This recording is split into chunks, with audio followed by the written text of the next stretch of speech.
White Fang by Jack London. Chapter 1. The Trail of the Meat. Dark spruce forests frowned on either side of the frozen waterway. The trees had been stripped by a recent wind of their white covering of frost, and they seemed to lean towards each other, black and ominous in the fading light. A vast silence reigned over the land, and the land itself was a desolation lifeless, without movement, so lone and cold that the spirit of it was not even that of sadness. There was a hint in it of laughter, but of a laughter more terrible than any sadness, a laughter that was mirthless as the smile of the Sphinx, a laughter cold as the frost and partaking of the grimness of infallibility. It was the masterful and incommunicable wisdom of eternity, laughing at the futility of life and the effort of life. It was the wild, the savage, frozen-hearted northland wild. But there was life, abroad in the land and defiant. Down the frozen waterway toiled the string of wolfish dogs. Their bristly fur was rimmed with frost, their breath froze in the air as it left their mouths, spouting forth in spumes of vapor that settled upon the hair of their bodies and formed into crystals of frost. Leather harnesses was on the dogs, and leather traces attached them to the sled which dragged along behind. The sled was without runners. It was made of stout birch bark, and its full surface rested on the snow. The front end of the sled was turned up like a scroll in order to force down and under the bore of soft snow that surged like a wave before it.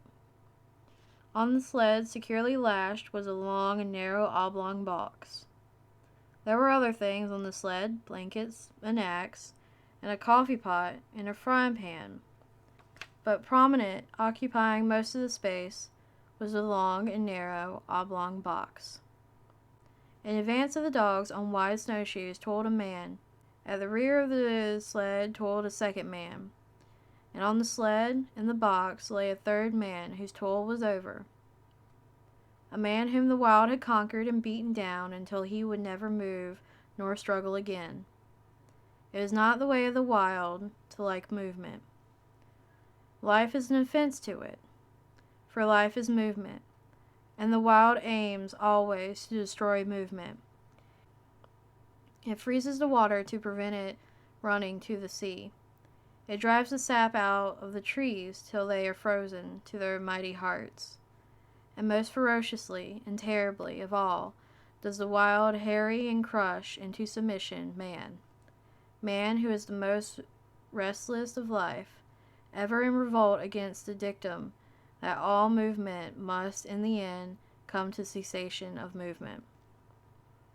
But at the front and rear, unawed and indomitable, toiled the two men who were not yet dead. Their bodies were covered with fur and soft tan leather. Eyelashes and cheeks and lips were so coated with crystals from their frozen breath that their faces were not discernible. This gave them the seeming of ghostly masked undertakers in a spectral world at the funeral of some ghost. But under it all, they were men, penetrating the land of desolation and mockery and silence. Puny adventurers bent on colossal adventure, pitting themselves against the might of the world as remote and alien and pulseless as the abyss of space. They traveled on without speech, saving their breath for the work of their bodies. On every side was the silence pressing upon them with a tangible presence. It affected their minds as the many atmospheres of deep water affect the body of the diver. It crushed them with the weight of unending vastness and unalterable decree. It crushed them into the remotest recesses of their own minds, pressing out of them like juices from the grape all the false ardors and exaltations and undue self-values of the human soul, until they perceived themselves finite and small, specks and motes, moving with weak cunning and little wisdom amidst the play and interplay of the great blind elements and forces. An hour went by, and a second hour. The pale light of a short sunless day was beginning to fade when a faint far cry arose on the still air. It soared upward with a swift rush till it reached its topmost note, where it persisted, palpitant, intense, and then slowly died away. It might have been a lost soul wailing, had it not been invested with a certain sad fierceness and hungry eagerness. The front man turned his head until his eyes met the eyes of the man behind, and then, across the narrow oblong box, each nodded to each other. A second cry arose, piercing the silence with needle-like shrillness. Both men located the sound. It was to the rear somewhere in the snow expanse they had just traversed. A third and answering cry arose, also to the rear and to the left of the second cry. "They're after us, Bill," said the man at the front. His voice sounded hoarse and unreal. He had spoken with apparent effort. "Meat is scarce," answered his comrade. "I ain't seen a rabbit sign for days." Thereafter they spoke no more, though their ears were keen for the haunting cries that continued to rise behind them. At the fall of darkness they swung the dogs into a cluster of spruce trees on the edge of the waterway and made a camp. The coffin at the side of the fire served for seat and table. The wolf dogs clustered on the far side of the fire, snarled and bickered among themselves, but evinced no inclination to stray off into the darkness. "Seems to me, Henry, they're staying remarkable close to the camp," Bill commented. Henry, squatting over the fire and settling the pot of coffee with a piece of ice, nodded, nor did he speak till he had taken his seat on the coffin and began to eat. "They know where their hides is safe," he said. "They'd sooner eat grub than be grub. They're pretty wise, them dogs." Bill shook his head. "Oh, I don't know." His comrade looked at him curiously.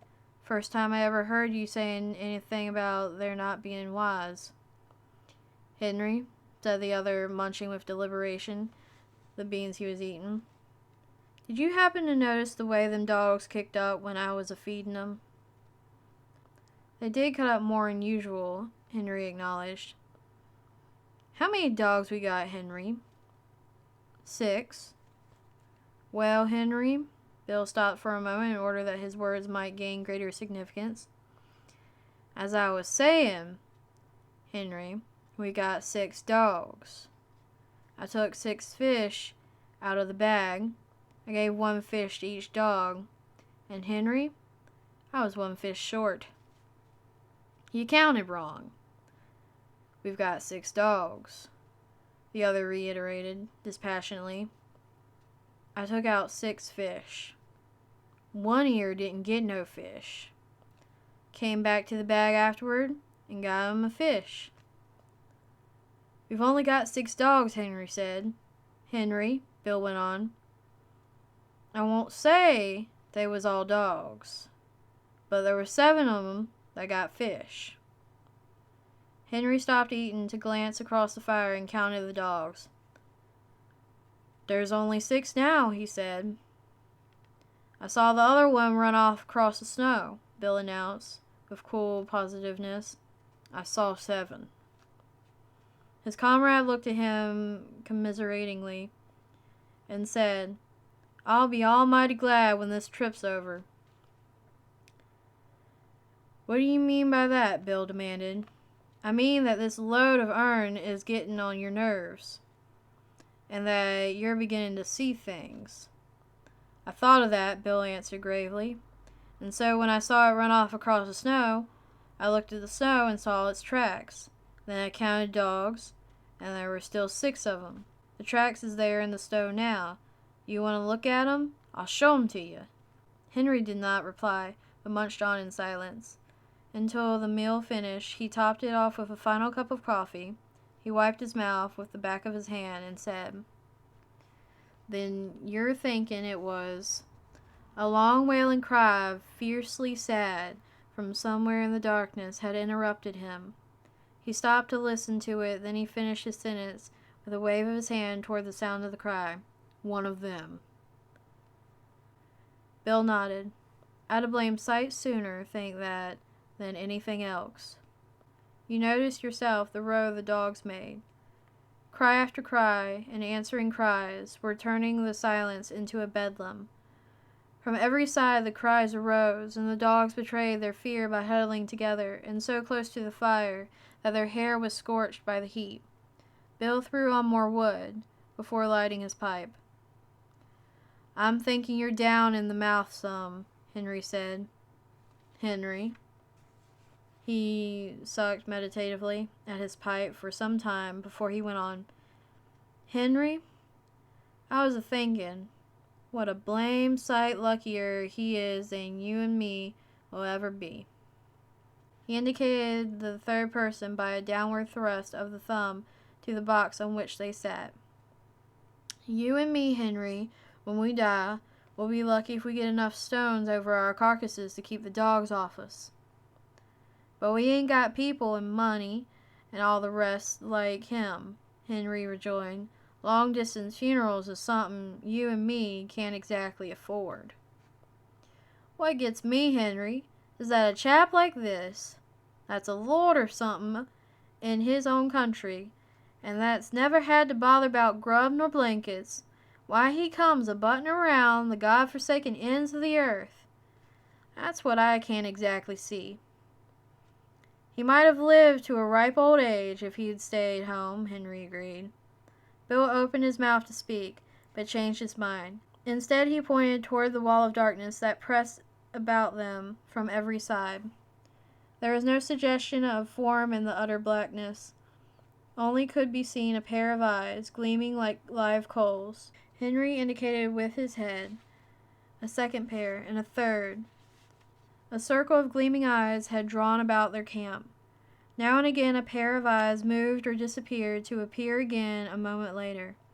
The unrest of the dogs had been increasing, and they stampeded in a surge of sudden fear to the near side of the fire, cringing and crawling about the legs of the men. In the scramble, one of the dogs had been overturned on the edge of the fire, and it had yelped with pain and fright as the smell of its singed coat possessed the air. The commotion caused the circle of eyes to shift restlessly for a moment, and even to withdraw a bit, but it settled down again as the dogs became quiet. Henry, it's a blame misfortune to be out of ammunition. Bill had finished his pipe and was helping his companion spread the bed of fur and blanket upon the spruce boughs, which he had laid over the snow before supper. Henry grunted and began unlacing his moccasins. How many cartridges do you say you had left? He asked. 3, came the answer. And I wished it was 300. Then I'd show 'em what for, damn 'em. He shook his fist angrily at the gleaming eyes, and began securely to prop his moccasins before the fire. And I wish this cold snap break, he went on. It's been 50 below for 2 weeks now, and I wished I'd never started on this trip, Henry. I don't like the looks of it. I don't feel right somehow. And while I'm wishing, I wish this trip was over and done with, and you and me is sitting by the fire at Fort McGurry just about now and playing cribbage. That's what I wished. Henry grunted and crawled into bed. As he dozed off, he was aroused by his comrade's voice. Say, Henry, that other one that came in and got a fish? Why didn't the dogs pitch into it? That's what's bothering me. You're bothering too much, Bill, came the sleepy response. You was never like this before. You just shut up now and go to sleep, and you'll be all hunky-dory in the morning. Your stomach's sour, that's what's bothering you. The men slept, breathing heavily, side by side, under the one covering. The fire died down, and the gleaming eyes drew closer the circle they had flung about the camp. The dogs clustered together in fear, now and again snarling menacingly as a pair of eyes drew close. Once their uproar became so loud that Bill woke up. He got out of bed carefully so as not to disturb the sleep of his comrade, and threw more wood on the fire. As it began to flame up, the circle of eyes drew further back. He glanced casually at the huddling dogs. He rubbed his eyes and looked at them more sharply. Then he crawled back into the blankets. Henry, he said. Oh, Henry. Henry groaned as he passed from sleep to waking, and demanded, What's wrong now? "Nothin'," came the answer. "Only there's 7 of them again. I just counted." Henry acknowledged receipt of the information with a grunt that slid into a snore as he drifted back into sleep. In the morning it was Henry who awoke first and rooted his companion out of bed. Daylight was yet 3 hours away, though it was already 6 o'clock, and in the darkness Henry went about preparing breakfast, while Bill rolled the blankets and made the sled ready for lashing. "Say, Henry," he asked suddenly, "how many dogs did you say we had?" "6. "Wrong," Bill proclaimed triumphantly. "7 again?" Henry queried. "No. 5. One's gone." "The hell!" Henry cried in wrath, leaving the cooking to come and count the dogs. "You're right, Bill," he concluded. "Fatty's gone." And he went like greased lightning once he got started. Couldn't have seen 'em for smoke. "No chance at all," Henry concluded. "They just swallowed 'em alive. I bet he was yelping as he went down their throats. Damn 'em." "He always was a fool dog," said Bill. "But no fool dog ought to be fool enough to go off and commit suicide that way." He looked over the remainder of the team with a speculative eye that summed up instantly the salient traits of each animal. "I bet none of the others would do it." "Couldn't drive 'em away from the fire with a club," Bill agreed. "I always did think there was something wrong with Fatty anyway."